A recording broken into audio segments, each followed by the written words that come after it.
June 19, 1944. Over 600 Japanese aircraft filled the skies above the Philippine Sea in one desperate, all-or-nothing gamble. What happened next would be called the greatest aerial massacre in naval history. And flying right into the heart of that storm were the Black Cats of VF-41. This is the story of how one elite fighter squadron helped destroy the Japanese naval air power in a single day, in what American pilots would mockingly call the Great Marianas Turkey Shoot.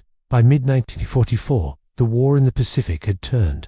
American forces were island-hopping their way toward Japan, and the next target was critical: the Mariana Islands, Saipan, Tinian, and Guam. On June 15th, U.S. Marines stormed the beaches of Saipan, but the Japanese weren't going to let this go without a fight. Lose the Marianas, and American B-29 bombers would be within striking distance of the Japanese homeland.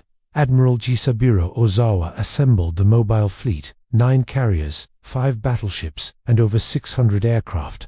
It was Japan's last chance to deliver a knockout blow to the U.S. Navy. Standing in their way was Task Force 58, and among its deadliest fighter squadrons, VF-41, the Black Cats. Flying from the USS Hornet, these weren't rookies. They were hardened veterans who'd been hunting Japanese aircraft across the Pacific for months. Their weapon, the Grumman F6F Hellcat, faster, tougher, and more maneuverable than its predecessor. The Hellcat had a kill ratio that would become legendary, 19-1. Led by experienced flight leaders, the Black Cats had already proven themselves in combat, but nothing could prepare them for what was about to happen. June 19, 1944, 10 a.m. American radar picks up a massive bogey, the first wave of Japanese aircraft, over 60 miles out and closing fast. The call goes out across Task Force 58, fighter pilots, man your planes. Within minutes, the Black Cats and dozens of other fighter squadrons are airborne, climbing hard to intercept altitude. The sky above the Philippine Sea is about to become a killing field. At 10:36 a.m., the Black Cats make first contact. What they see is shocking wave after wave of Japanese aircraft, Zeros, Vals, Judys, Kates, all headed straight for the American carriers. But there's something wrong. These Japanese pilots, they're sloppy, flying in loose formations, making basic mistakes. Here's why. Japan had lost most of its experienced carrier pilots in previous battles. These were hastily trained replacements, some with as little as 6 months of flight training. They were flying into combat against American veterans with years of experience. The Black Cats dove into the Japanese formations like wolves into a flock of sheep.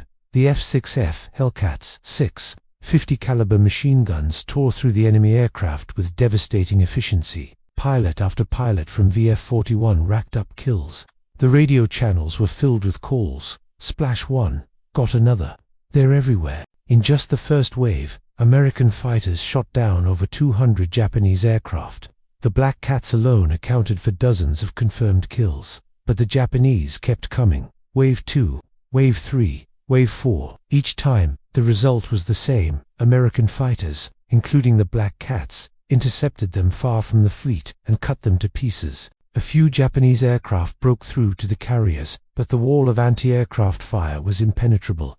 Even those that survived the fighters rarely survived the flak. By late afternoon, the ocean was littered with wreckage. Pilots described seeing debris and oil slicks stretching for miles. When the sun set on June 19th, the numbers told an incredible story. Japanese losses: over 300 aircraft destroyed, nearly 75% of their strike force. American losses: just 29 aircraft. The kill ratio: over 10-1. The Black Cats returned to the Hornet, their Hellcats riddled with bullet holes, fuel tanks nearly empty, but victorious. They'd helped write one of the most lopsided victories in aerial combat history. So how did this happen? How did the Japanese lose so catastrophically? First, the training gap. American pilots had 300+ hours of flight training. Japanese pilots had less than 100. Second, the Hellcat advantage. The F6F was simply a better aircraft, faster, more durable, better armed. Third, tactical superiority. American radar gave early warning. Fighter direction officers coordinated the defense perfectly. And fourth, experience. Veterans like the Black Cats knew every trick in the book. The Japanese pilots were lambs to the slaughter. But the battle wasn't over. On June 20th, American scouts finally located the fleeing Japanese fleet to 275 miles away, at the edge of operational range. Admiral Mitcher made a bold decision: launch a strike at maximum range, knowing his pilots would have to return after dark, something carrier pilots rarely trained for. The Black Cats weren't part of the main strike, but they provided combat air patrol as exhausted American pilots struggled to land in the darkness. Ships turned on their lights, breaking every rule of naval warfare to guide them home.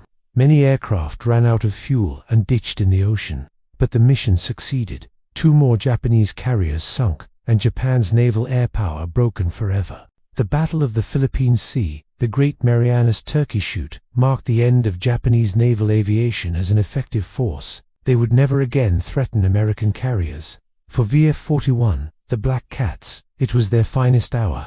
They'd proven that superior training, superior aircraft, and superior tactics could overcome overwhelming numbers. But let's not forget, those turkeys being shot down were human beings, young Japanese pilots, barely trained, sent on a mission they had almost no chance of surviving. War is never just numbers on a scoreboard. With Japanese naval air power destroyed, the path to the Philippines, Iwo Jima, and Okinawa was open. The Great Marianas Turkey Shoot didn't just win a battle, it helped win the Pacific War. Today, the F6F Hellcat is remembered as one of the greatest carrier fighters ever built, and squadrons, like the Black Cats, they showed what happens when you combine great aircraft with great pilots. The Black Cats of VF-41 continued fighting until the end of the war, racking up an impressive kill record. But June 19, 1944, that was the day they became legends. If you enjoyed this deep dive into one of World War II's most incredible aerial battles, hit that like button and subscribe for more stories about the machines and men who fought in the Second World War. What battle should we cover next? Drop your suggestions in the comments below. This has been WW2 Machines. Thanks for watching, and we'll see you in the next one.